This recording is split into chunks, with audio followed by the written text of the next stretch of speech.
What's going on, everyone? New fresh week. Let's have a look at the S&P 500. What's continuing to drive the price higher and what to expect going into the end of 2020 because the Fed just gave us a really big hint. Let's cover that in this video. Hey, it's John at Real John Doe with Currency.com. We have tons of videos coming, so subscribe to our channel and we'll keep you updated on all the markets that we have available to trade on Currency.com. So the S&P 500 been on a roll the past 4 years with trade deal hopes between the US and China. And earlier this year, it rallied to an all-time high, but due to COVID-19 and the oil price war, it caused it to erase all of its gains going back to about 4 years. So since that yearly low on around March 23rd, we've been trending upwards using a lot of ammo from the Fed, but apparently it's not over yet. So the current resistance for this month is 2,980, which was the high on April 30th. And the support we're looking at is around 2,770. And we're going to keep an eye on that to make sure that does not break going into the end of the month. So let's look at some of the latest news and then we'll jump into platform and have a look at the chart. But take a second right now. If you're enjoying the video, hit that like button. So the first thing here to cover is the latest news from the Federal Reserve. Chairman Jerome Powell says that there's a lot more we can do. We've done what we can as we go, but I say that we're not out of ammunition by a long shot. That there is a really big deal. And they also said that they can deploy lending programs that are even bigger than the ones that are currently offered for COVID-19. He also says that data covering from April to June will be very, very bad and expects unemployment to be around 20 to 25%. The economic difficulty can keep going until the end of the year, but also the market can recover steadily going into the second half of the year. He also states that in the long run or medium run, you won't be able to bet against the American economy because it will recover. But the pace of that relies on the control of COVID-19 and social distancing. Let's talk a little bit about the China trade deal between the U.S. The U.S. and China trade deal, is it confirmed? Is the S&P going back to all-time high?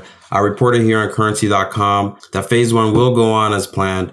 There were fears and tension between the countries because of COVID-19. But according to China's Commerce Ministry and the U.S. Trade Rep, that the U.S. Treasury Secretary and the Chinese Vice Premier have came to an agreement via phone call, and the two countries will work together for phase one of the trade deal to have it done by the end of this year. There has been a lot of doubts about this, and things can change anytime.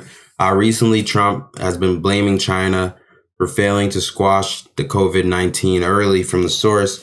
But Trump's statements also been causing a lot of tension between the U.S. and China. So the trade deal is not really certain right now. So one thing that is certain, though, is the price action for the S&P 500. Let's have a look at that. So after the statements from Jerome Powell, it painted a negative picture on the U.S. economy, but that was countered right away by a new policy response. There will be more stimulus to avoid the economic ruin. Mostly tech companies have helped the S&P rally since those March lows. The past month, energy shares have been taking a lead.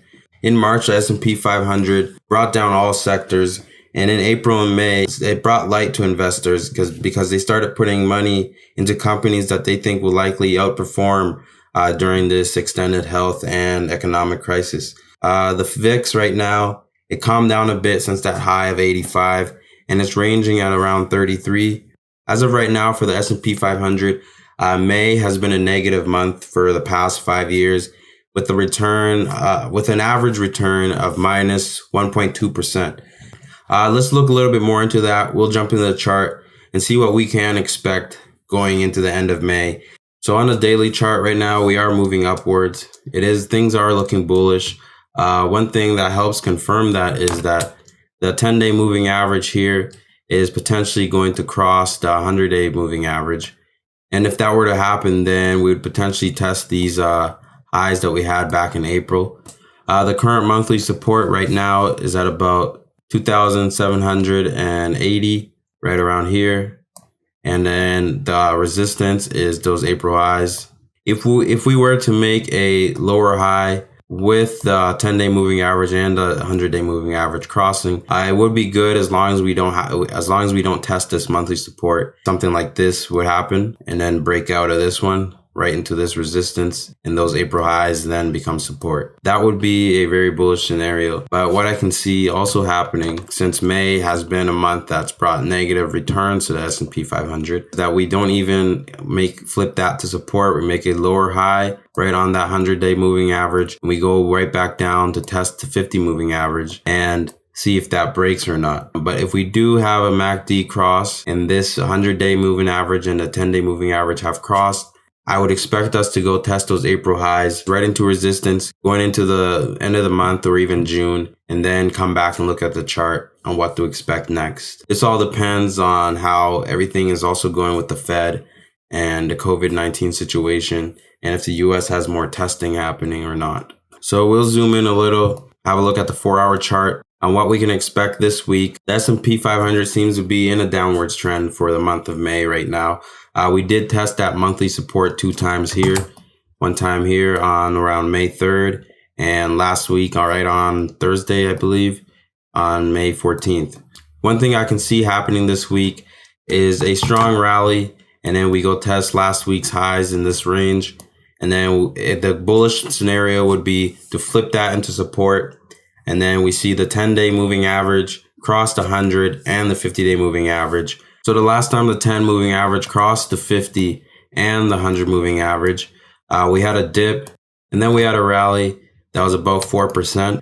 So if that were to happen again, where the 10 crosses the 50 and the 100 moving average, and if we were to rally about 4%, then that would bring us right around this range here, which would make it the S&P past the April highs resistance and on its way to 3,000. The bearish scenario that I can see for this week is that the price stays below last week's highs. Also, the 50 and the 100 moving average cross downwards, and the MACD also flips bearish. And then I can see the price going down to test that 200 moving average on the 4-hour chart. We would need this 200 moving average support to hold, because if we do break below that, that would be the second time. So it would bring us to new price discovery on the low end, which would be somewhere around the 2640 range, or even the psychological 2500. That's it for this video.